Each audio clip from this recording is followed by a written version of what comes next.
I am so obsessed with the crystal fringe situation. Everything from like jean shorts to sweatshirts to hoodies, purses, dresses, skirts, shoes, like literally everything. And it is expensive. And you know we can't have that. Not here. Not up in here.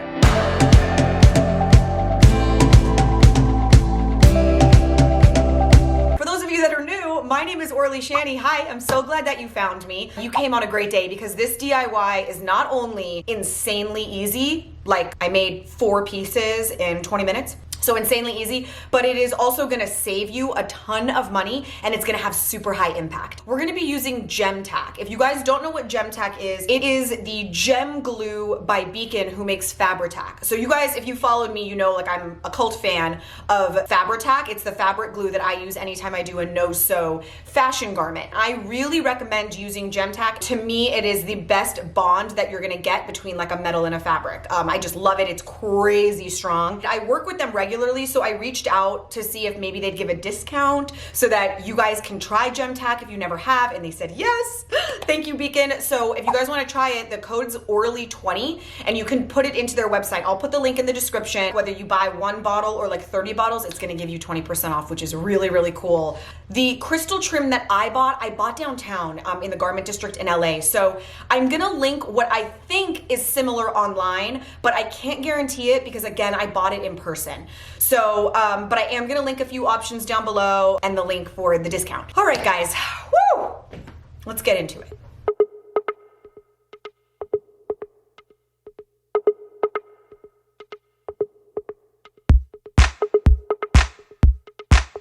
All right, let's start off with the jean shorts. These are just a pair of jeans I bought at the thrift store. And whenever you're cutting your jeans into shorts, you wanna make sure to fold them in half, grab the crotch seam to make sure that it's nice and pointed and crisp, line up all your side seams, and then cut. I like to cut mine sort of shorter on the outside and longer on the inside. I think it just creates a more flattering shape. I threw them in the wash so that they would fray a little bit, and now it's time to add my trim. So what you wanna do is just measure how much you need. So you wanna kind of carefully follow all along the line of the jeans where it's gonna go, making sure that everything is flat and stretched so you're getting an accurate measurement. I always give myself about an extra inch just to be careful. Since I've got one already cut, I'm using that as a guide for my second, and now I've got my second one cut. So here we go. I'm using my GemTac glue. I love that it comes out white and kind of thick. It doesn't get stringy. It doesn't get these little like goopy lines. It stays really nice and crisp, which is one of the things I love about it. But of course, it's gonna dry totally clear. So what you're gonna do is work in sections. I recommend working, in maybe like 3-inch sections. Once you put a nice amount of glue on, you're just gonna drop the fringe on top of it. Sort of grab the trim, line it up, and just like drop it very gently. This is when you're gonna use your fingers to adjust anything that's needed here. Sort of make sure that it's following all along the line, pinch it, move it, slide it. You've got time to work with it.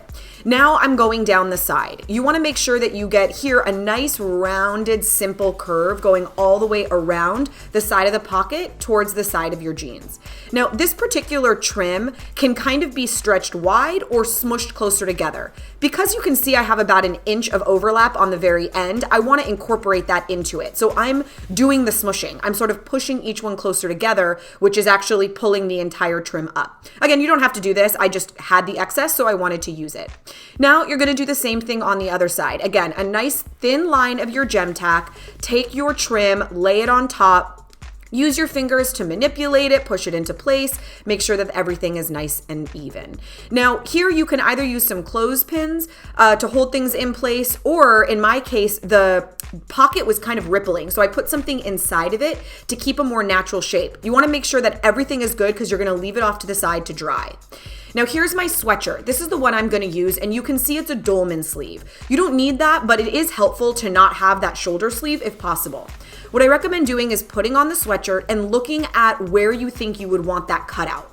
So you wanna make sure that you're just sort of focusing on the shoulder, like on that muscle all the way around your arm. That way, that's all that's popping out. So put it on and mark it, not only the top and the bottom, but you also need to know how wide you wanna go. So again, this is just eyeballing it. I literally am just putting pins where I think I would want it and just kind of like checking myself out.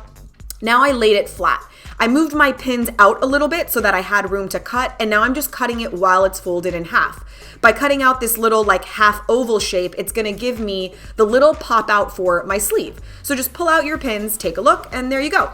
I recommend trying it on just to make sure you don't need any adjustments, and as you can see, it's perfect. It just exposes that part of my shoulder and arm that I want. It's not too open. Money. Okay, so now you want to lay it flat so that the circle is totally flat, and again, we're going to work in sections.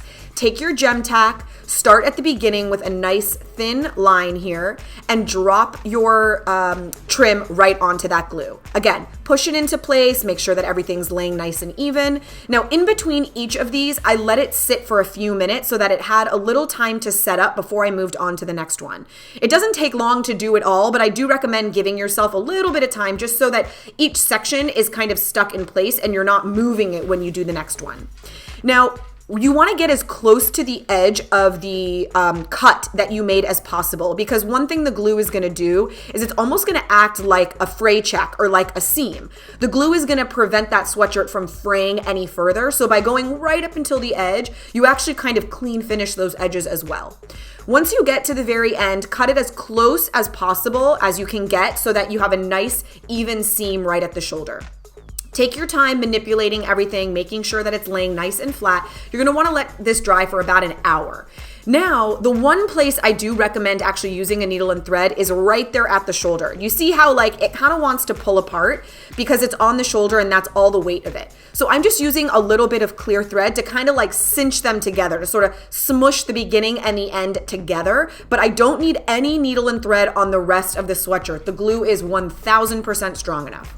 All right, now this was a last minute idea. I looked at this dress that I had that I haven't worn in forever, and it has this kind of asymmetric front overlap. I don't know why my camera wasn't rolling in the beginning, but the process is exactly the same. You can see that this particular fringe trim is much heavier. Not only is it like literally heavier in weight because there's so much more, but the top part, the binding is thicker. It's about a ½ an inch thicker, and the fringe is really close together. So I'm doing it on the outside, and I'm using a little bit more glue. That way when I push it in, the glue is kind of like dispersing across that entire binding. And you'll see, I show you a close-up shot. There it is. You see how much thicker that is?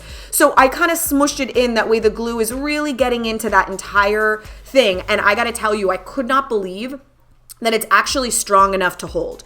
The only place that you might want to add a little bit again of tacking is right at the top, just at the very top where you started, because that's like if anywhere was going to start coming open, that's it. But after wearing it, I actually don't even think this is necessary. You'll see I try to kind of like pick at it to see if I could even pull it apart, if it's loose. I kind of started like yanking on it. And then as one final test, I literally grabbed one piece of fringe and shook and held the whole thing, and nothing came apart. So this glue is super strong. I can't wait for you guys to see what these look like on. I literally went outside and was like shimmying and walking around. They are so beautiful. And as you can see, really strong. The glue on its own is plenty fine. The only place I recommend reinforcing is the very top, if that's where all the weight is gonna be, or again, where two pieces come together and you want that to look super seamless, you just kind of wanna like cinch them together with a little needle and thread. But man, this glue is crazy, crazy strong, so you might not even need to do that. By the way, if you didn't catch this video, this was last week's video. I showed you how to do 3 reverse tie-dye techniques, and I've got all the tips and all the hacks to make sure it comes out perfectly. And let's take a look at what these bad boys look like on, because they're so sparkly. Thanks for being here, guys. Love you.